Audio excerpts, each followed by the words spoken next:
jaartiin du'aa jirtu sin abaarin, bishaan darbaa jiru si nyaatin. Ashama harka fuune hordoftootaaf daawwattoota maatii Shaashee Noostuuf akkam jirtan nageenyi koo bakkuma jirtanitti isin haa ga'u. Egaa hordoftootaaf daawwattoota keenya dubbiin an qabadhee dhufee jiru dubbii ijoo sooshaal miidiyaa guyyoota lamaanii kan taate waan jaartii amata 70 bineensa yaabbattee deemtuu jedhan san qabadhee dhufee jira. Viidiyoo isiitis fidee dhufee jira. Hanga xumura sagantaa kiyyaatti nafaana turaa isiniin jedha. Warri yeroo jalqabaatiif gara maatii Shaashee Noostuuf dhuftan subscribe gochuun maatii keenya ta'aa isiniin jedha. Warri maatii taatan like share gochuun dagatina. Gamanumaan viidiyoo laallee walitti deebiin.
Egaa daawwattootaaf hordoftoota keenya akkuma viidiyoo jaartii dullattii waggaa 70 bineensa yaabbattee yookaan majaa yaabbattee jedhan sana waliin arginetti waan baay'ee garaa nama nyaatu ummanni baay'een sanuu ummanni dargaggeeyyiin ummata waa hubachuu danda'u bakka sana gaanii itti deebanii itti iyyanii marsanii waa itti darbatanii kun waan baay'ee garaa nama nyaatu. Jaartiin tun yoo bineensa qabdeellee yaabbatte ta'e maali rakkoon irraa barachuu qabna. Ma garamiin bineensa kana akkamiin qabdee akkamiin yaabbachuu dandeette silaa ta'ellee garuu kan amma argaa jiru bineensi illee waan isii bira jiru miti. Eesii bakka sanii kuftee rooba keessatti fixeensa keessa gajjiksanii muka itti darbatanii itti iyyanii dha'uuf ta'anii waa itti darbatanii garuu jaartiin tun akkuma jalqaba irratti dubbachuuf yaaletti jaartiin du'aa jirtu sin abaarin, bishaan darbaa jiru sin nyaatin jedhan. Akkuma ummanni keenya dura mammaakusan akkuma Oromoon dura mammaaktusan jaartiin akka kanaatun amma du'aa irra geettee jirti. Jaartiin tun yoo si eebbiste si geessiti, si dabarsiti, si jireenya gaarii akkati jiraattu eebbifamaa si gooti. Garuu yoo si abaarte addunyaa tanarraa dhaba si gooti, akiraa irraa milkii hin qabdu jechuudha gaafa duuti. Amantii feete hordof, amantii fedhe ta'e cubbuu akkanaa ka dalagi jedhu hin jiru. Kiristaannis musliimnis garuu jaartii tana irratti dhaloonni ammaa kun sanuu dhaloota qubee dargaggeeyyiin marsanii akkasitti itti deebanii itti iyyuu waan baay'ee garaa nama nyaatu waan sheemii ta'e sheemfuul ta'e waan silaa jaartii tana gargaaruu qabanii uffisuu qabanii nyaachisuu qabanii waan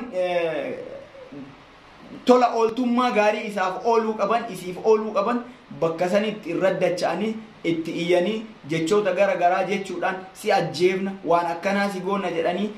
akka isiin maraatu akka isiin maraattuudhaan duutu akka isiin naannoo san gadhiistee deemu godhan garuu akka hubadhutti jaartiin tun silaa fira qabaattee namni akkanan godhu jaartiin tun silaa humna qabaattee akkanan godhu kun garuu waan seera biratti illee nama gaafachiisu waan rabbi biratti illee nama gaafachiisu silaa jaartii tanaa mana ijaaruu ka qaban uffata ka uffisuu qaban jireenya gaarii silaa jiraachuu ka qabdu ture akkana godhan isiin dadhabduudha humna rabbi malee humni isii rabbii tokkicha yoo ta'e malee homaa hin qabdu silaa finna qabaatte silaa dhaltee yookaan maatii qabaatte akkanan taatu ture maaliif akkuma akkooteeti akkuma haadhateeti isiinis silaa kabajamtee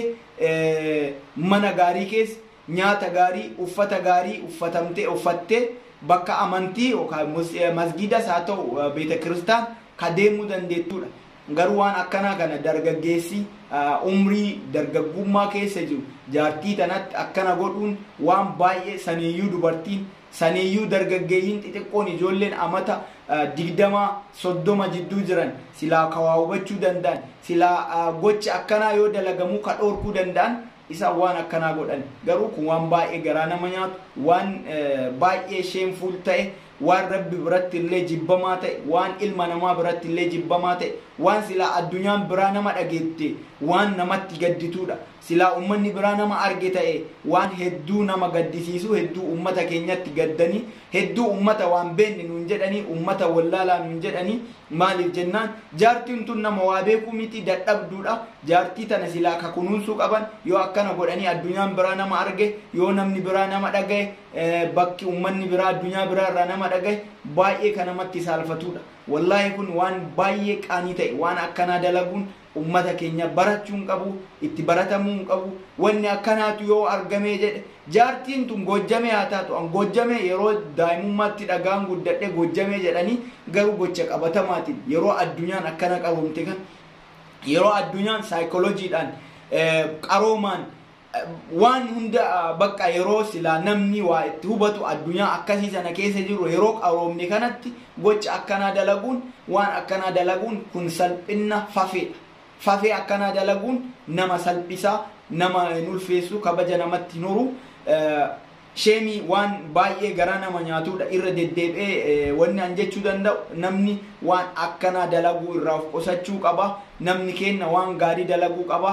jaartota akkana of dadhabde tana maanguddoota umrii kana keessa jiran dhiiras haa ta'u dubartii silaa kunuunsuu qaban silaa waa godhuufii qaban silaa bakka kunuunsa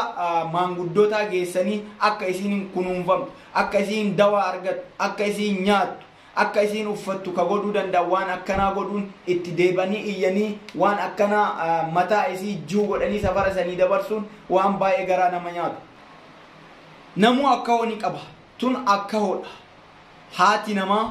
haati ilma namaa dhalte haati takka akkana ta'uun waan baay'ee garaa nama nyaatu waan rabbi biratti salphinnaa waan ilma namaa biratti salphinnaa dalaguun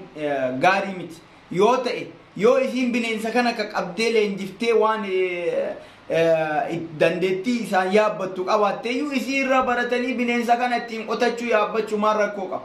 homaa rakkoo hin qabu hin nyaatiin malee haraama waan ta'eef amantiin qabuun eeyyamu waan ta'eef hin nyaatiin malee yoo ittiin qotatte yoo yaabbatte yoo kunuunsite homaa rakkoo hin qabu maaliif barnoota jinas buukii irratti galmaa'uu qaba silaa gochi kun yoo ta'ellee yoo isiin ka bineensa kana yaabbattullee ta'u taate jinas buukii yookaan kitaaba dinqisiisoo irratti ka barraa'uu qabu itti iyyanii waan akka sheemii daladdee yookaan waan akka isiin hatte silaa jaartiin tun bineensa qabdee yaabbachuu miti yooma hatteeyyuu yooma waan biraa dalagdeeyyuu ka saalfachuu qaban isii osoo hin taane rabbiin saalfachuu qaban rabbiin namni saalfachuu qaba kun giriit sheemii kun waan baay'ee nama saalfachiisu waan baay'ee nama gaddisiisu an keessattuu kana gaddisiisu namoota baay'eetu bakka sana jira namoota lakkoofsaan yoo xiqqaate namoota gara 100 jalatti dhiyaatantu naannoo san jira namoota kana keessaa namni waa beeku hin jiru namni kun cubbuudhaa dhiisaa jedhuun hin jiru namni namoota itti yaa'anii iyyan kana bakka sanitti argamee irraa oofu hin jiru dargaggeessi waa beeku hin jiru dargaggeessi waa hubatu hin jiru dargaggeessa sana keessa namoonni kunniin xiqqaatu namoota baratan namoota qubbee laakkayan namoota aabaa caadaa baratan namoota nama keessa baanii oolanii galuu danda'anii ka jaartii dullattii waan beekne jaartii dullattii dadhabdu jaartii dullattii kunuunfamuu qabu jaartii dullattii yeroo ammaa dhibee isiin qabdurraa dawaa barbaadanii fi tola ooltummaa gaarii ka addunyaan rakka bajasii kennu ka yoo duute immoo akiratti si kabachiisiisu godhuu qaban jaartii dullattii dadhabdu akkanaa kan akkana godhuun waan baay'ee hedduu nama gaddisiisu dhumarratti wanni jechuu barbaadu qaamonni jaartii aganaa maanguddoo amata 70 aayyoo guddoo tana salphisuudhaaf gocha garaa jabeenyaa kana irratti raawwatan seeratti dhiyaachuu qaban yoo seerri hin jiru ta'e jaarsoleen maanguddoon naannoo sanii bahanii gocha gara jabummaa jaartii tana irratti raawwatan gocha jibbummaa akkanaa kana jaartii tana irratti raawwatame seeratti dhiyeessanii seera oromootiin aadaa oromootiin murtii tokkotti laatu qaban isiniin jedha jaartii tana yoo ka danda'amu taate gargaaruu danda'uu qabna namni hunduu waan danda'uun yoo ka mana isiin hin qabne yoo waan nyaattee dhuddu namni jaartiin tun hin qabne taate gargaaruu qabnaan ergaa kiyya gamanumaan nagaan isiniin jedha warri yeroo jalqabaatiif gara maatii shaashee nuuf dhuftan subscribe godhaa YouTube kana naa guddisaa isiniin jedha nagaan naa jiraadha baay'ee